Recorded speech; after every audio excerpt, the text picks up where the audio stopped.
Welcome back for our 16th message from the host. This is going to come out right before episode 100. That's still a mystery to the listeners. Today we're going to welcome on a Dallas DA that started a new project, a much needed project for the district attorney's office, but we're going to give a few mentions to some people and supporters before we get to that.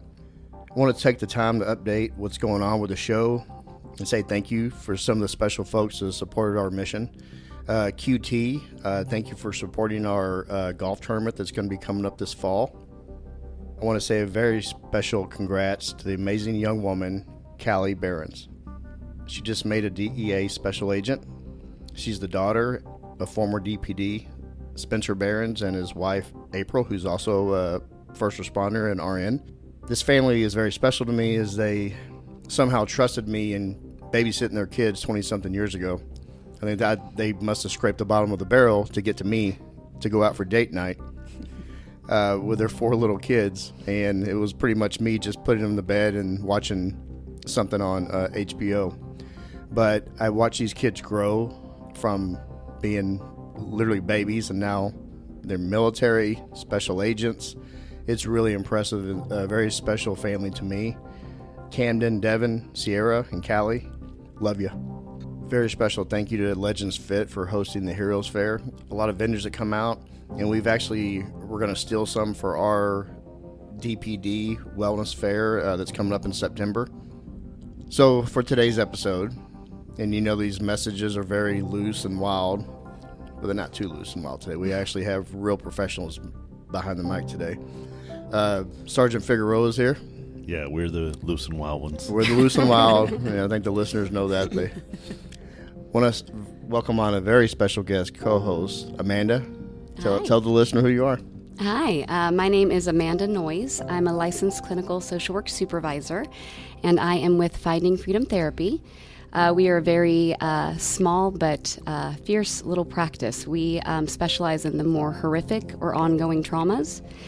So we kind of consider ourselves the practice that works the traumas that can possibly make other therapists cry. So we started with the veteran population, which is very near and dear to my heart, as I lost my brother-in-law in combat in 2005 in Iraq. And it expanded to first responders and frontline workers from when I did medical social work back in the day. And we've just been able to kind of grow. We've got 3 clinicians and 1 admin, and love the work we do. Well, the ATO is lucky to have you. And we're going to be expanding our counselor list, and we're going to be coming to you for some. Yes. For some. I would love that. Yeah, you've sent me some names. Mm-hmm. We're going to do it. We're going to open it back up for go through the process and get more on board because we need them. So today's guest, I've known her for a while.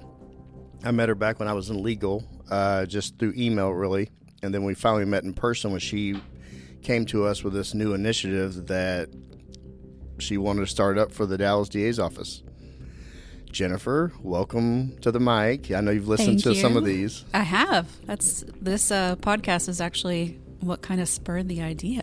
I'm Jennifer Morse, commonly known as Jenny. I started at the DA's office in 2004 and have been a prosecutor since then, with the exception of a year and a half that I spent at a nonprofit that fights international sex trafficking of children. Wow. Okay. Well, you led me right into that. So the idea we're talking about is basically she started up a wellness initiative for the Dallas DA's office. Yes. And that was March of 2023. Can you walk us through that? I think I reached out to you mid to end of March 2023. I had been listening to the podcast. The wonderful and amazing Michelle Shugart was on. I wanted to hear her version, support her, and just kept listening. And one of the episodes, I believe it was Gordon Fulton, was talking about some of the trauma that he experienced. I believe it was a car accident that he had seen. And the mother, the moment that hit me, kind of the light bulb moment, was when he talked about the mother just yelling out and kind of falling out, I guess is the image that I have, with grief and with pain and all of the things that she was experiencing, losing her child. And just in that moment, I thought, I've watched so many mothers fall out, grandmothers fall out during, different trials, or just the grief that we see when we're interviewing parents with children who have been abused, or families who have lost a loved one to homicide or manslaughter, anything like that.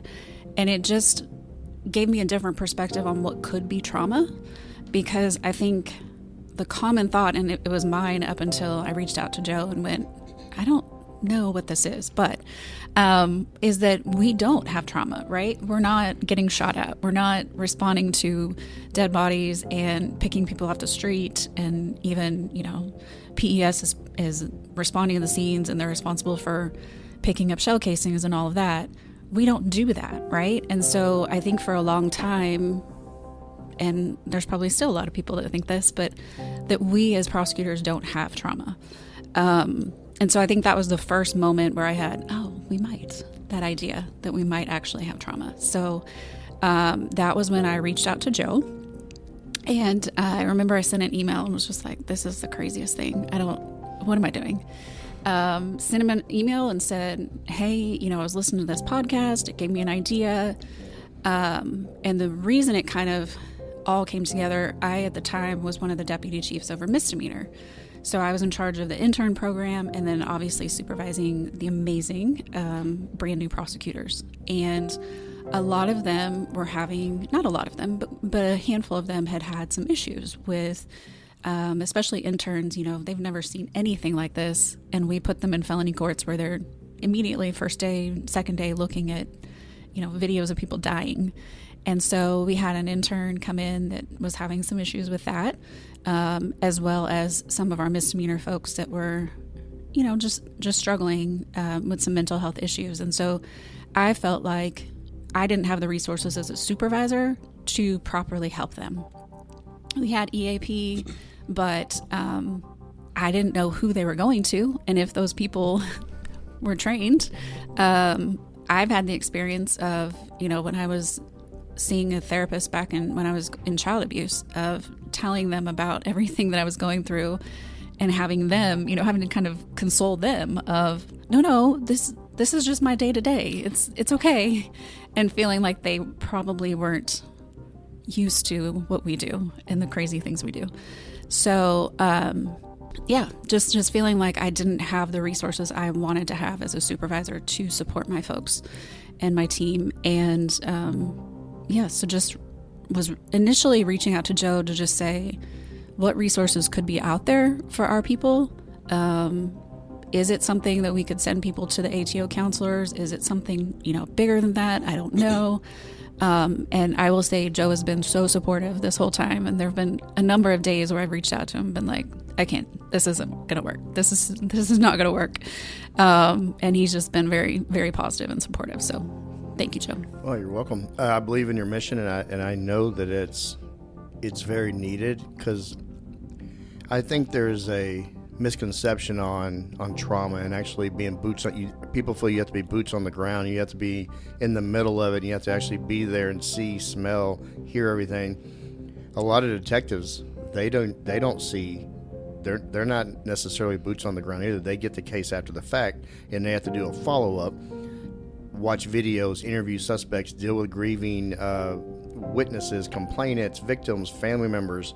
Y'all have to do that as well. Y'all have to watch hours of body cam. You have to watch hours of surveillance video. You see, from cell phone dumps. You have to watch that and comb through pictures. I mean, jail calls alone are traumatic. Having to listen to some of the things that they're doing with their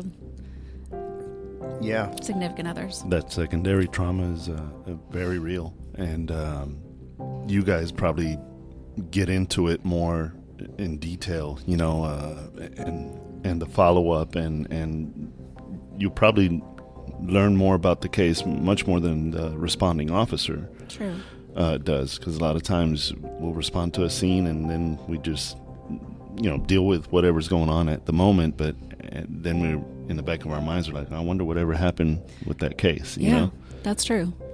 Well, secondary trauma is very real. It's not just in the first responder world. And Amanda, I have you here for a reason, because when I was I love what you're doing, and I'm proud that you're an ATO counselor, but also your expertise. And can you talk on that secondary trauma? Absolutely. And you could even hear it a little bit in your voice, the things that you've had to go through. That may just be nervousness. I'm not really sure. Well, they were heavy cases, and the cases with the children are very hard. Our country's just a little bit, I like to say, archaic when it comes to psychology. We like to categorize things, which has its place to kind of understand what's going on. There's PTSD, there's secondary traumatization syndrome, or STS, which is kind of a category disorder. So it's not actually a diagnostic, which is both good and bad, because honestly, it's not a mental illness. But the DSM, which is what we diagnose with, it's the Diagnostic and Statistical Manual. It's just based on statistics. That's it. So it's just a way to categorize things, and I think it misses quite a bit, because in general, if you were combing through videos and photos and all of these things, you're going to have a response. It's a natural, appropriate response to some very abnormal things. Y'all have a very disproportionate exposure to these things. So I think we get caught up in trying to quantify and qualify what PTSD is and what trauma is and what's the diagnosis and what's the disorder and how do we name it. But it really doesn't matter. What it comes down to is trauma. And I don't really honestly care what the DSM says, and I don't care what the qualifiers are for PTSD. If someone comes in and has something going on like that, we treat it. We treat the symptoms, we look at what's going on, because it is very real. And I think that I love what you're doing. And I really believe that this needs to be everywhere. We need to be doing it with frontline workers, with ER doctors, with ICU, yes, with teachers in some areas, and honestly, therapists. Now, we're set up a little bit better because our grad school, for most of us, teaches us how to be healthy and all the things that we need to do that we later teach you, and like resiliency that I know First has done some resiliency training with y'all. But in general, I think the purpose is to worry less about what the diagnostic is and what it's called, and look at it for what it is. If you are combing through these things and it is impacting you and you are having symptoms and you're looking at this and feeling almost like a sense of overwhelm and dread because it feels like the whole world is evil or the whole world is sad or hopeless, it means that you are dealing with something, and that's where therapy would come in to help kind of right-size the problem. Because if you have a disproportionate exposure to the most horrible things that our society and our little community experiences, you need a little support to understand that's not everything. It's just the work that you are doing, which is very important and vital work, but that statistic is wrong. Like what you get exposure to and the amount of child cases or death or just kind of the more violent ones, that's not what everyday society feels all the time. We get the good and the bad. Does that make sense? It does. So it's understandable that you or anybody dealing with that would have such a strong reaction. It's an appropriate reaction, a normal reaction to an abnormal situation. We talk often about the police culture and firefighter culture and military culture having stigmas attached to the profession when it comes to coming forward to ask for help or to recognize that what you're going through, physical standpoint, mental standpoint, is actually real and it's valid. In the district attorney's world, in the prosecutorial world, and the judicial side, because that's where when the police are done and the detective gets their hands on it, that's the partnership. We send that to you, and we have to work together to get prosecution, hopefully, to get some kind of justice for the family and the victims, and so that's an added pressure as well. In your culture, what have you seen when it comes to being open to this? So when I started in the office in 2004, it was very much a suck it up, deal with it, everything's fine. Sounds familiar. And well, I think we were hanging out with you guys a lot back then too. But it was very much everybody else is handling this. Why can't I? Or they weren't actually. This is fine. Look back now and think we had a lot of happy hours. Maybe that was how we were handling. But I think I have seen, especially with this new generation that's coming in, they're much more in touch with their emotions, with self-care, with wanting to honor themselves. And I think my generation, which that makes me sound really old, but I think we were taught focus on the end goal, and it doesn't really matter what happens to you. You put your head down, you work, you get it done. And so I didn't really think that anybody else was having an issue with it. They just weren't talking about it. They just weren't talking about it, probably, yes. So I think I've seen the evolution of that, maybe a little bit more acceptance. And I think I've also seen a change in prosecution from, when I started in misdemeanor in 2004, we had a beef sheet. And if we had a video, an in-car video of the stop on a DWI, that was a great case, right? We didn't have the blood test. We sometimes had the breathalyzer at the jail, and that was it, right? We didn't have now. When they first start out as prosecutors, they've got hours, like you mentioned, Joe, they've got hours of body cam. They've got, in car, there may be 4 officers that respond. They've got to watch all of that. And that's just misdemeanor. Then you go up into felony, and you're watching all of the body cam, the in-cars, listening to jail calls, watching and viewing everything from social media. And I think with the evolution of Discovery, Michael Morton, all of those things, there's this fear that you're going to miss something. Mm-hmm. And that's career ending.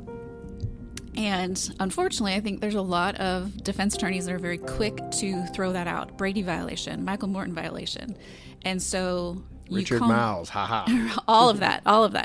And so I think you comb through everything with this anxiety of not just building your case, but not missing something. Mm-hmm. And so I've seen it change dramatically in that way. And just the sheer volume of things that are required on every single case has just drastically changed. So you had the changed. trauma, the initial the trauma of the case itself, but now you have the added pressure of there's a lot of boxes to check, and being up in legal for all those years and coordinating with you on liaison with the DA's office, I saw it firsthand. Mm-hmm. And it could be a career ender. You got with me and you came over here and you met with us with Jennifer Bolito. We sat down. Yes. And you said, hey, we want to do this. You wanted to put together a wellness unit, wellness initiative, or / peer support. Yeah, I think we didn't know what it was at that point. I think at some point, I can't remember, it was before that meeting. Sarge, you were there as well. Mm-hmm. Lieutenant Rivera was there. I can't remember if it was before that or after that you had me reach out to Dr. T and then to Tanya Glenn. Tanya Glenn, yes. Yeah. And kind of sent them the same thing. I don't know if this is trauma, but here's what's going on. Here's what I'm seeing. What can we do? And so it was kind of a combination of all of that, learning, what the 3 pillars of a good program would be, which is training, peer support, and then kind of critical incident response is kind of the 3 things that I've seen. Those are big ones. Yeah. And so we built our program really around that. And then, we shamelessly copied y'all's SOP. Oh, no, we're proud. No, we're glad to help. And we're proud of that. It's an honor for us to help. Absolutely. And I think what we found, unfortunately, is officers and emergency personnel, emergency service providers, I think is the exact term in the law. Everyone is covered for liability, but we aren't technically an emergency services provider, which is kind of, prosecutors are kind of the stepchildren of law enforcement. We do a lot of the same things. We see a lot of the same things, but you're missed. We're missed. We're not, you guys. We recognize that. We're not on the streets. We're not responding to. But it still counts. Thank you. Thank you for saying me. So I think we didn't feel like we had enough liability coverage because, of course, the attorneys, Attorney's gonna attorney. we just can't stop.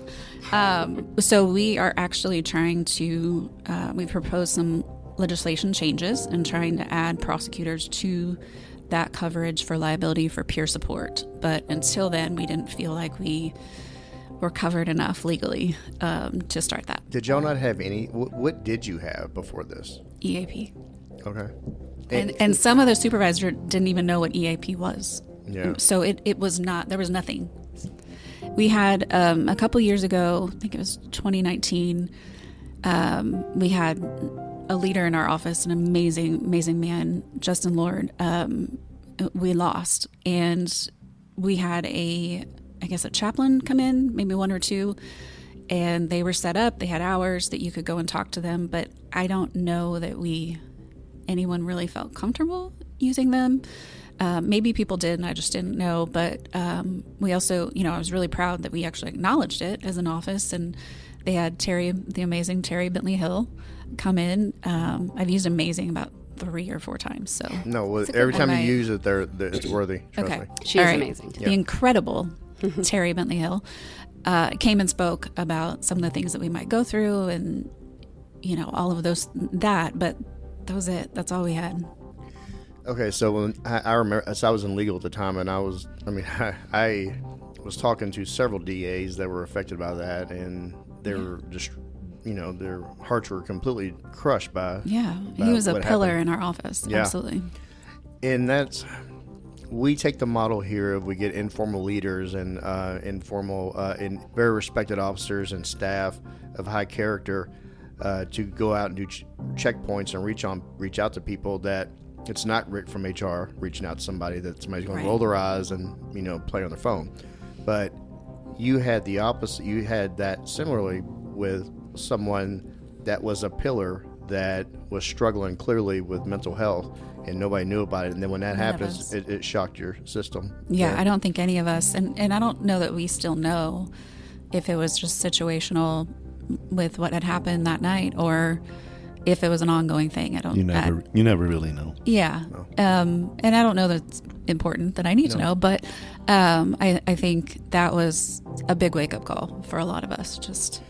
So that happens, and always liking the things like that whenever there's a death in a family. Everybody's showing up to your door, ringing the doorbell with a casserole, and then they're giving calls and texts, and then as weeks go on, months go on, especially years, it just goes back to normal, and then and that's really is that a way kind of how it went as far as they had people come in for the incident, and that was a critical incident response. It was reactive, right? So what we try to do now with our unit is be proactive and reaching out before and giving education pieces. I mean, this podcast is a form of education. That's what it's designed for. I mean, hell, it got you in the door. It started a whole program. Yeah, it started a wellness program. So that this is just a part of it. This is a stage. It's a platform. Continued education, continue to be in front of people, as opposed to most peer support models that we've seen in the past. You train up 10, 15 volunteers, and it's inconsistent, and you train them up, you sit on the sidelines, and you wait for somebody to be in crisis, if they even know to come to you or who you are. So we just wanted to basically reverse that. Yeah.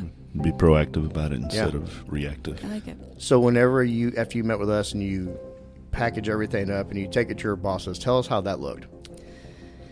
Well, so we went to not just Jennifer Bolito, but I think recognize the magnitude of this program.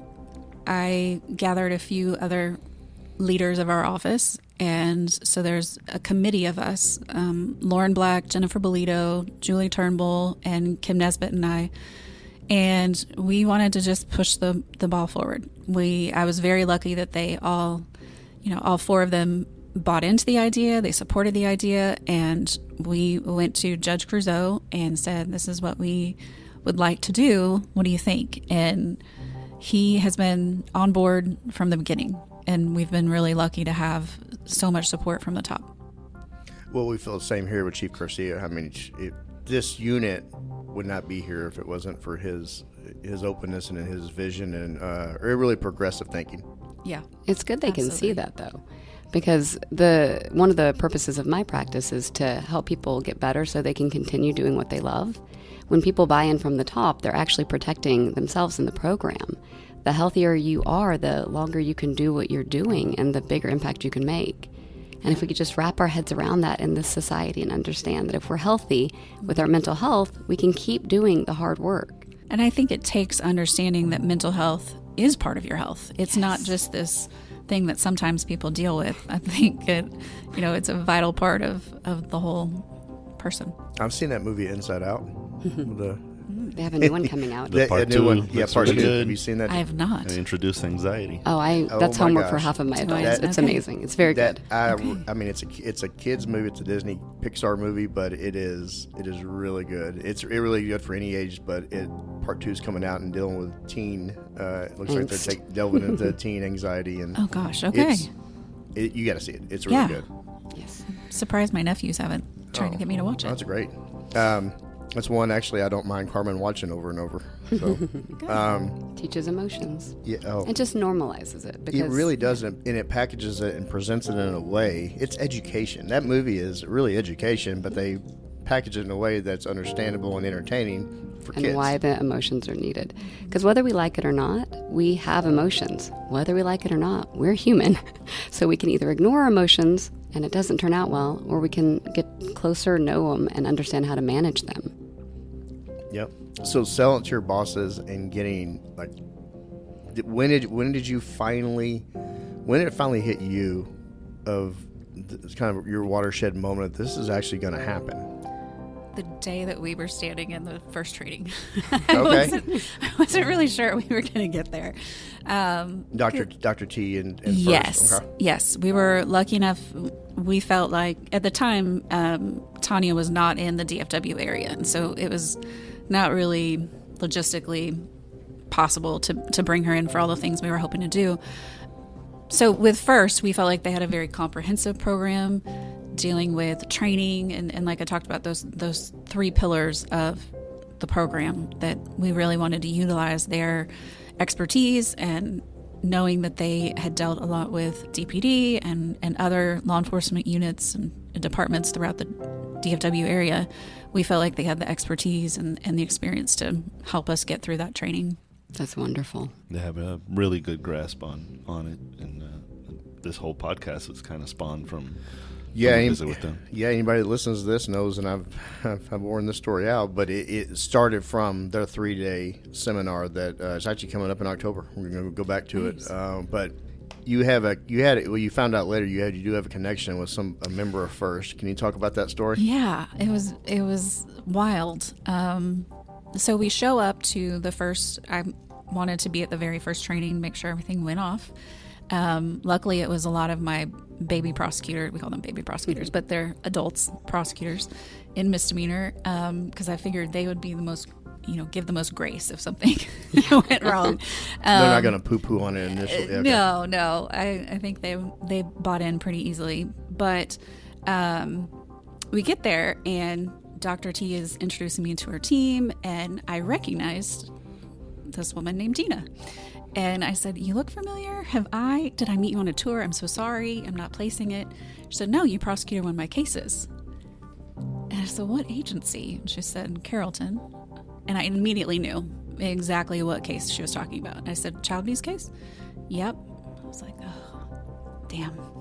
Like, it just took me back to that case. And it was a case that really had an impact on me. Not only I've talked about her dedication as a detective to that case and to the victim, but also the victim's strength in going through some really horrific things. And she just went above and beyond in some of the actions that she took. And it also was it was so graphic that it affected me. And I think looking back, I would have probably reached out and gotten a little more support, and just been more proactive. But it definitely was the first time that I felt like a case really hit me. Yeah, that's probably a good way to say it. Seeing her and having her be there and knowing she had kind of gone on to do counseling after she retired or left Carrollton, I was so proud of her, and it made sense given all of the efforts she had done. But yeah, it was pretty wild that she was there, and then I was able to use that case and give the details that flooded back immediately, to say, this is why we want you to do this resiliency training. Because when you have this first child abuse case, when you have something that you start having nightmares about the abuse happening to you, and seeing the knife and seeing the blanket in these nightmares, we want you to know you have to reach out. And that's exactly how you get that buy-in and get people to connect with the whole program. Right. And I think it was a good launch, a good way to kind of kick things off. It was fate. Yeah. So when you had this training, that was the first step, no pun intended, first. you get going, and as far as the structure, how you had to basically, you said you copied our SOP and policy, but you had to put all that in place. Did you have a heavy hand in like the selection process?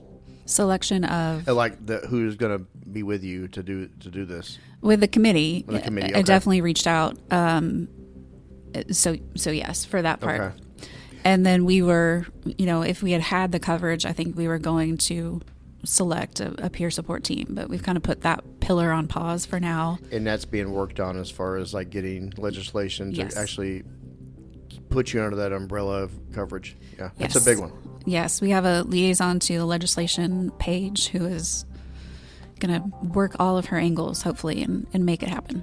Well, I think it really needs to happen. I mean, just the amount that y'all deal with because you are a branch of law enforcement, because we need you and you need us, and we can arrest bad guys all day, but if we don't keep them in jail, if we don't if we don't put them away for a significant amount of time, or actually get them on paper for however that prosecutorial piece looks, it's already a revolving door. Imagine if we didn't have the prosecution piece. I absolutely see it happening. I mean, we have it for law enforcement, we have it for telecommunicators, so why not for you guys as well? Thank you. Who will this initiative serve? So it serves our whole office. We didn't want to just stop with the prosecutors, because we recognize, obviously, all of our investigators are retired or were police officers. Got a lot of ours. A lot of DPD, which thank you. They're great. But you guys, most of our investigators have served this first life, patrol, detectives, everything like that. And then they come to us and they get to see the other side of it too. So they've had trauma from their first career, and now they're getting it from the DA side. So we really wanted to honor that and make sure that they had the resources. And we weren't really sure how they would respond. I mean, maybe it was me, but they bought in right away. I think I got the most responses from investigators that was supportive and excited about it, and a number of them came up and said, "How can I help?" Which it's a heavy load to carry for years and years. Yeah. And I think people are realizing if they're able to get some support in it, it will help. And I imagine that now that they're removed a little bit from the job, they can probably see the effects or see the difference in how some of those cases affected them. Or shout out to my old sergeant, Rich Fornes, who's over there with you guys. Nice. Yeah, we've got a lot of DPD. Rick Duggan. I mean, there's a lot of folks over there. Well, Rick he left us. Oh, did he? He went to Denton. Well, yeah, I'm still a little upset about it. But dang. I just watched him on the first 48 episode. Yep. Sharp dude. Very, very awesome. Scott Sayers just recently came over. Yeah. We've got lots of greats. Scott's on the list to come on this show. Okay, good. Yeah, almost 20 years in homicide. I'm sure we can talk about something. You'll have a few things. What were your biggest fears about starting this? Oh, complete failure.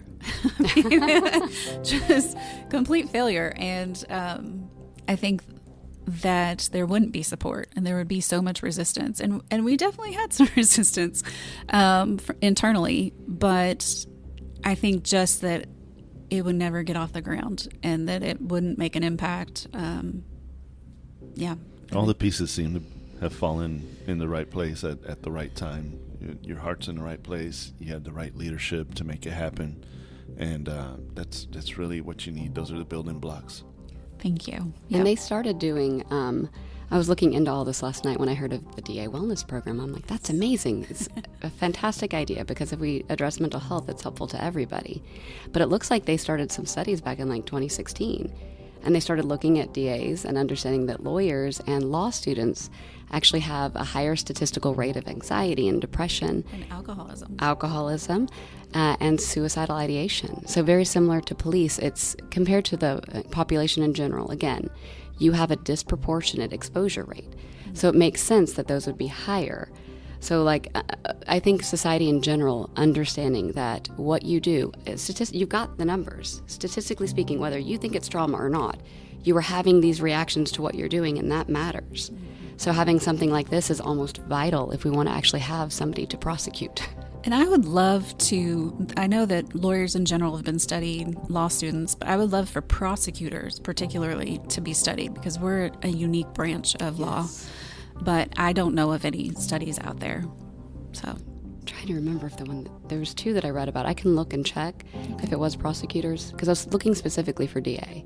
Yeah. And kind of what because again, what you do is a lot more in depth. And there's just different varying levels of exposure. Yeah. And I don't think that necessarily matters, because trauma is trauma. If you're having a reaction, it matters. But I would be willing to bet a lot of money that the statistics are substantially higher for DA. Yes, I would imagine. If the study's not out there, then maybe the right person listens to this podcast and yes, yeah, make it happen. Challenge laid. Yeah. Somebody take it up. So when you got going, were you surprised that of the support? Yes and no. Like I said, I was surprised that the investigators were as on board as they were. Now, granted, they were getting TCOL credit for it, so that helps. But I think it was very interesting to see the generational divide in the office. That the younger folks, it was like, well, obviously we're going to do this. Yeah. Why would we not? Why? This is crazy. And I think some of the folks that started around the time that I did maybe were a little more hesitant, because it's so different from what we've ever done and the way we've handled things. Well, same here. I mean, hell, I'm like, I started in 97. I'm old.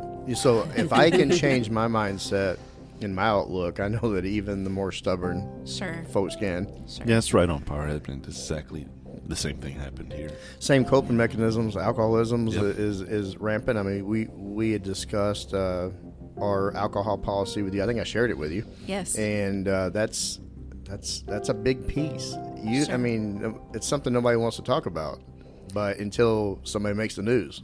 Right. And I don't know that we have addressed that as much as we need to. I think Baby that's steps. kind of the next pillar, perhaps.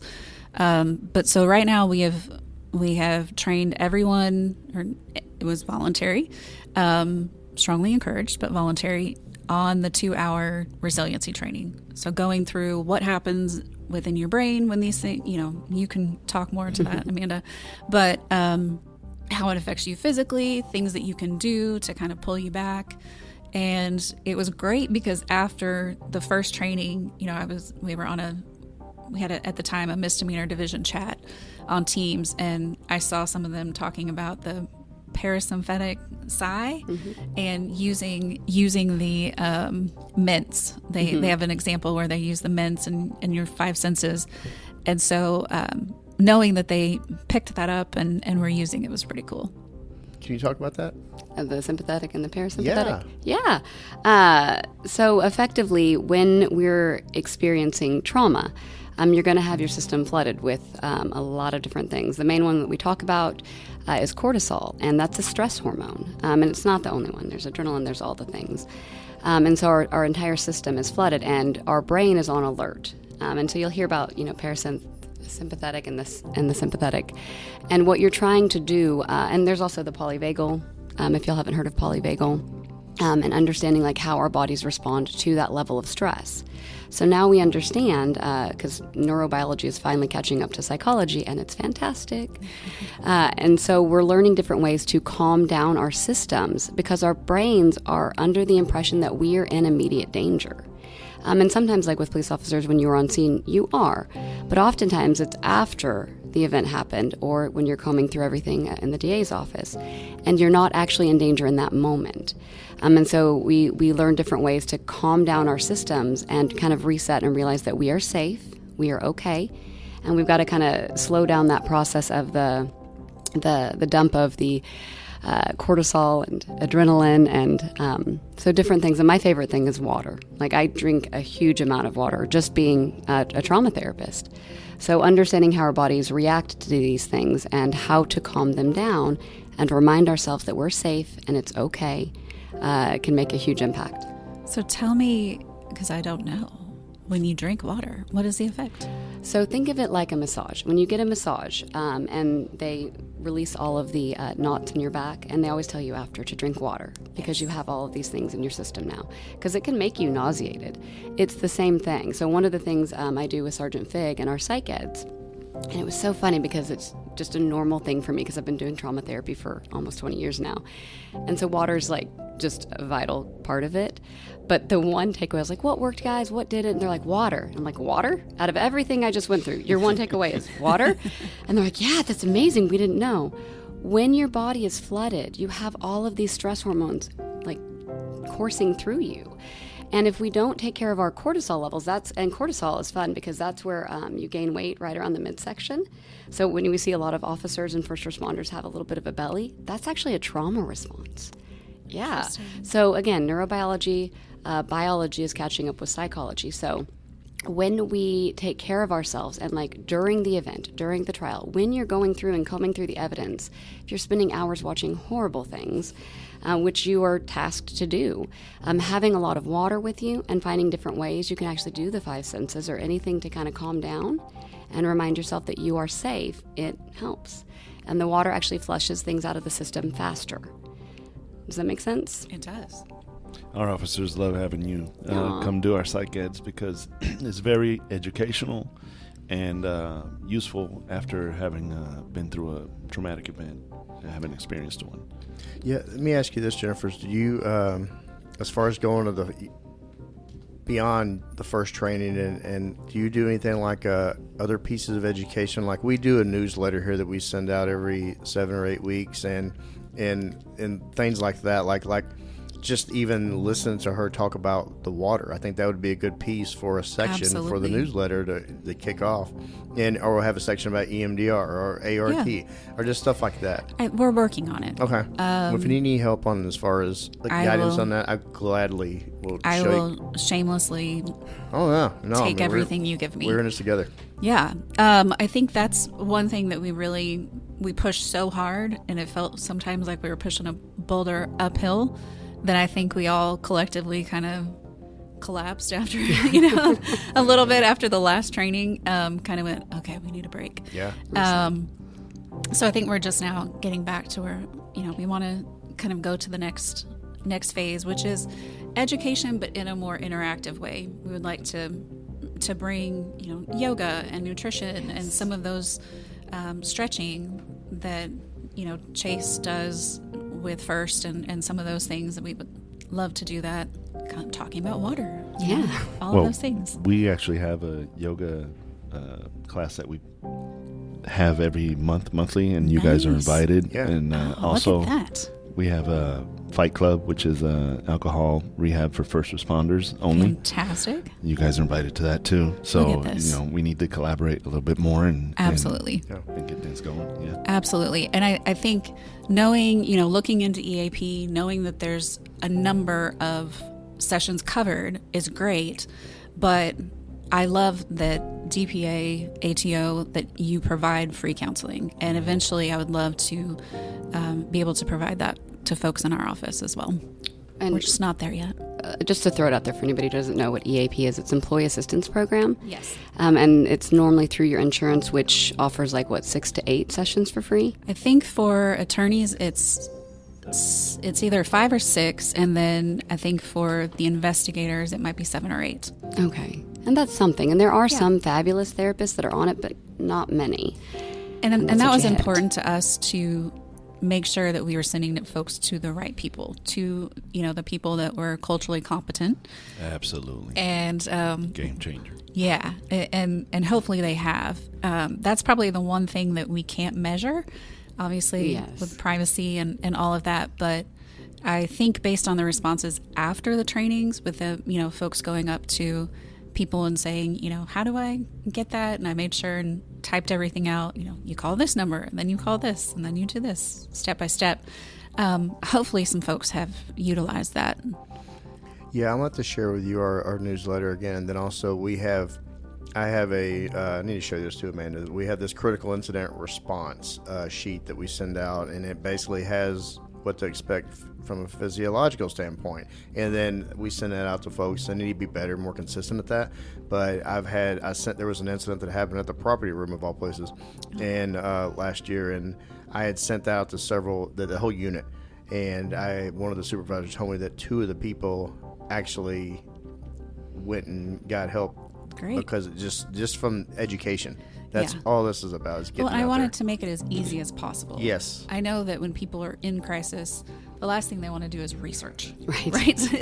They're not going to take that time. That is why you do the proactive. That's the importance of the proactive nature of this is you educate, and when something does happen, that seed has been planted already, and they know exactly where to go. It's a trusted source too. It's a trusted source where to go, and like you kind of built that, and you're the person.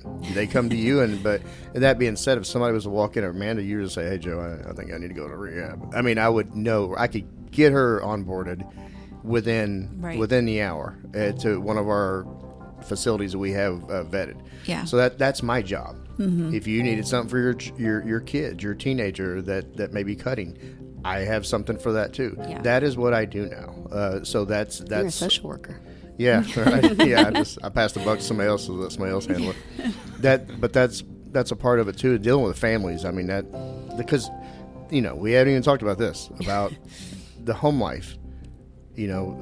Hell, police profession is notorious for divorce and relationship issues. I mean, it's no secret. Sure. So I would imagine, some of these, you have to go home and all the prep work. Yeah. All the prep work, you're doing a lot probably from home when you leave that office, prepping for cases. Yeah, trial prep. We really don't have the space or time at work because we have so much to do that I think most of us prep for trial on the weekends and at home, unpaid, of course.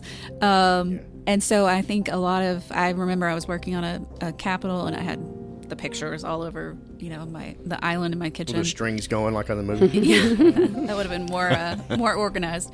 And my friends walked in and were, startled, maybe is a good word. And it didn't even occur to me that I should turn over the pictures, and so they didn't see this guy's brains. But do you see why that normalizes what you do? If a civilian, like even seeing that as something like, oh no, that might be too much for someone to see. Can you see how that would count as trauma?